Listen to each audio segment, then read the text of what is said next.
to the channel. Today we're going to be talking about do's and don'ts when designing spaces in your home. So this is a really fun topic for me. I love everything that has to do with interior design and just decorating and furnishing. So I can't wait to start this one. Here we go.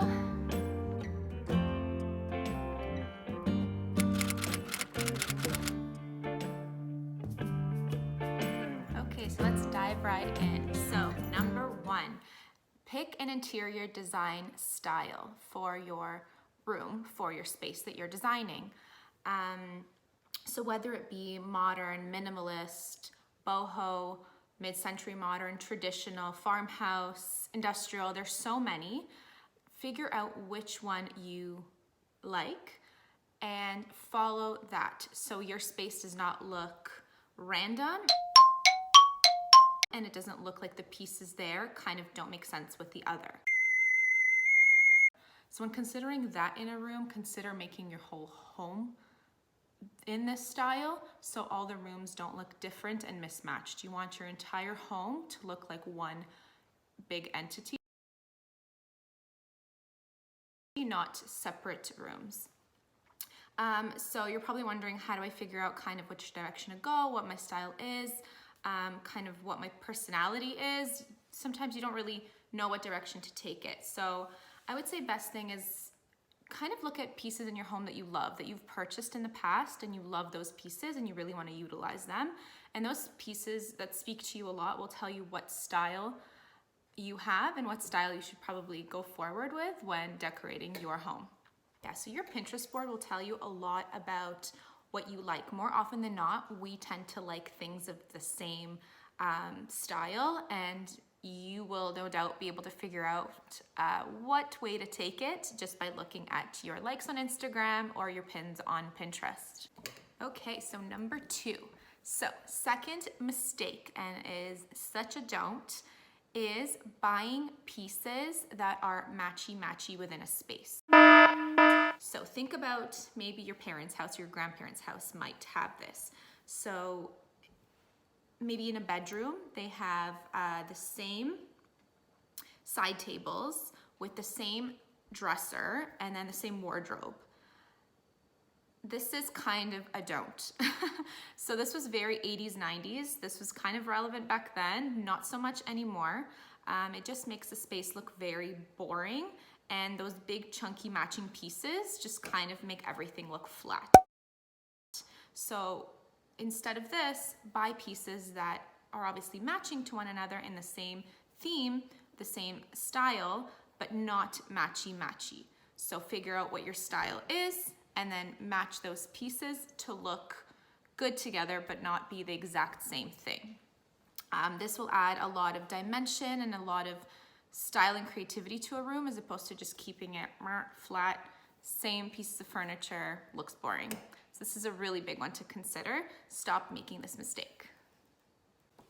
Moving on to number three. This is a big one. It is hanging drapery properly. So when hanging drapery, you should consider the height of the ceiling as opposed to where your window is. So a big don't is hanging your drapery right above the window. Your drapery should always be outlining the frame of the ceiling and not the frame of your window. So rule of thumb is about 3 inches from the top of the ceiling. So think your ceiling 3 inches down is where your rod should go. And where you should be hanging your drapery. Now, another thing to consider is your rod. Well, they usually have hardware, or they're called finials at the ends.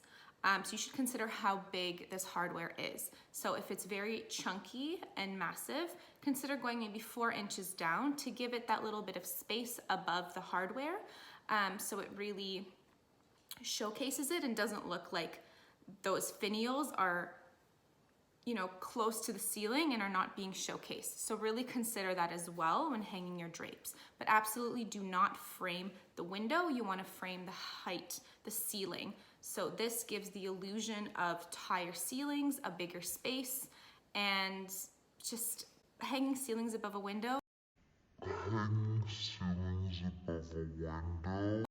It just makes you feel very uncomfortable when you walk in a room and is just a big no-no. Okay, number 4. So number 4 is using an area rug in your space.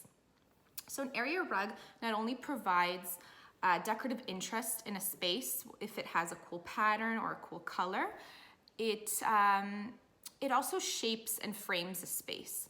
So my rule for area rugs is designing your space first and buying the area rug at the very end, so you know exact measurements, because oftentimes it is probably too small. I mean, I find that I usually buy area rugs that are too small and I have to return them. And playing around with texture of the rug will also add warmth and comfort to a room. So it's a really big necessity in a room. I think every room pretty much should have an area rug for the most part. Okay, so next is number 5. Number 5 is mirrors. So mirrors can do a lot for a space. If used properly, they can make a space look bigger, they can bring more light into a room. So definitely big thumbs up for using mirrors. I highly recommend it.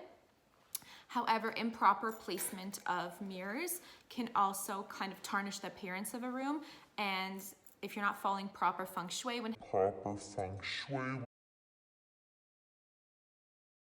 hanging mirrors is also a big don't. So when using mirrors in your space, think about where they are being placed. So a big feng shui do not do with mirrors is hanging it at your front entrance. So when you're walking into your home, you should not see a mirror. When somebody is entering your home, they should never see a mirror in front of them. It is okay if it is on the same side, if your home allows, as where your door is, but it should never be opposite your door. In feng shui, this is because when you're walking in, you see a mirror, that energy that you're bringing into the home kind of is coming back out of the home. So you want to keep the energy within the home. So it's a big feng shui don't to hang a mirror in front of your front door. Next one is in your bedroom. So mirrors in your bedroom. So you should never have a mirror in your bedroom that you could see from your bed. I think this is a big one, and this is a mistake that oftentimes people make, and it's again a big feng shui don't. If you're falling asleep, you should not have a mirror by your bed. It also has to do with the energy, and it makes it harder to fall asleep, and your energy is just bouncing back from the mirror, where it just has to be a quiet, calm space.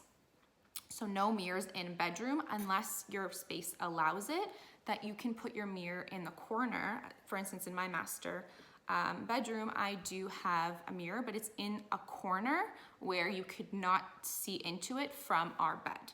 This is okay. So best place to put mirrors, if you want to put them in your bedroom, is away from the bed or behind the bed. This is actually a very chic, beautiful look. If you put them where the headboard is, so a mirror alongside the headboard, and then maybe a beautiful like sconce or pendant lights hanging down and then reflecting off the mirror, that's a beautiful look, and you're also not breaking any feng shui rules. So that's a big one to consider. And then the last one, when hanging mirrors, they should never be facing each other. You should never have a mirror here and then a mirror here.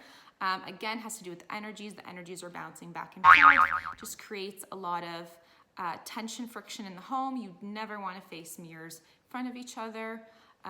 It's always, so I think the best place to always put mirrors is near windows and showcase, a lighter room. Okay, number 6. So number 6 is grounding decorative pieces. So whether it be a beautiful tray, a stack of books, or wooden or a marble slab, use these in order to unify and outline your decor. So let's say you have maybe a beautiful candle, you have a very nice sculpture and like a small little plant, and you want to, put them in your space. always ground these pieces to make them look unified and as one by placing one of the which underneath. This will unify this group as a whole and not kind of make them look random and sporadic. This small little trick makes the world of a difference, and it's like something that I always use this trick, and I think it makes such a big difference. Another one is for dining room tables, using a table runner. So you're not just putting a piece in the middle of the table that just kind of looks random. You're using a table runner in order to tie it all together. And finally, number 7. So number 7 is thinking of a room in terms of vertical and horizontal lines.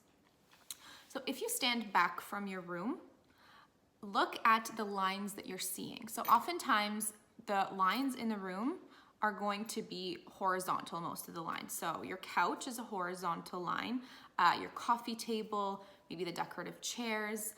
So in order for a room to not look flat with all of these horizontal lines, you want to bring vertical lines into a room in order to add shape and dimension. So what's a vertical line, and how can you create those in your space? So think about, so let's say you have couch, you have 2 decorative chairs, you have your coffee table.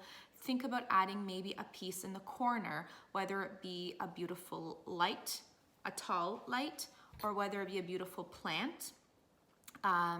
Again, this will add a vertical line, and this will make the room more interesting to look at.